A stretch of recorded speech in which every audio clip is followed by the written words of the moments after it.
Another year, another lacrosse championship for the East Lyme Vikings, and it starts with our Roberto's Log Cabin Player of the Game Day, East Lyme's Jake Correia. Take that shirt to Roberto's Log Cabin in Lebanon, Connecticut. You, your teammates, your friends, you get a free plate of wings. Thank you. And you absolutely earned them tonight. By my count, undefeated in the face-offs tonight.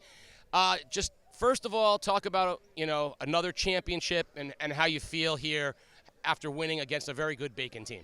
Yeah, I mean, I feel amazing right now. We've been working towards this all year, and as I said, we expected to win this, and we're ecstatic that we did it. Another successful season for us, and now it's time for states.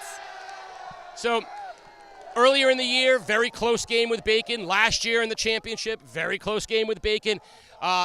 Were you surprised at all with how crisp you guys were able to come out? I mean, really, this was as dominant a performance as we've seen all year. Yeah, this was definitely, I think, the best game we've ever played. I knew in the locker room before the game, everyone was dead silent. We were all locked in. In line drills, we were completely locked in. The whole team was just ready for the entire day today, and I just knew we were going to have a day. What is your mentality? You are widely regarded as the best face-off guy in the ECC, and that's a mantle that a lot of really good players have worn over the years. What's your mentality when you're out there? It's one-on-one, and it's such a key part of the game. What's your mentality? To be honest, I disagree. I don't think it's a one-on-one. I couldn't do it without my wings. Greg, Jason, my brother Dutt, Owen, all of them. I couldn't win face-offs without them, and I think the strategy is to just not think, because you can't overthink on face-offs. It's a mental game. How much would you say is technique? How much is pure sort of will? And how much is, the experience that you've gained through the years? Yeah, I mean, to be honest, I think it's a little bit of everything. I've definitely played a ton of games, and I think that's helped me. But also, I know I work really hard in the off season. But at the end of the day, it's just who wants the ball more, and that's just how face-offs are. It's just a ground ball at the end of the day.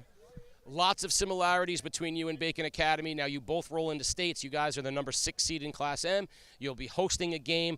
What does it mean as you head into the state tournament? What would it mean for this team to get off with a win to start?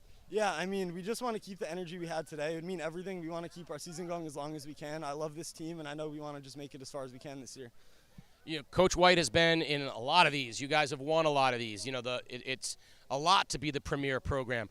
My last question for you is, do you guys have kind of an understanding of your place in the ECC and what it means to be sort of the face of the conference? Yeah, I think we do. I think we know that there's always, everyone always has a target on us and they want to beat East Lyme. Like last year when Fitch and Bacon beat us, it was a huge deal, and we always know that teams want to beat us. So we just have to be humble about it and take that with us into every game and know that we're the target.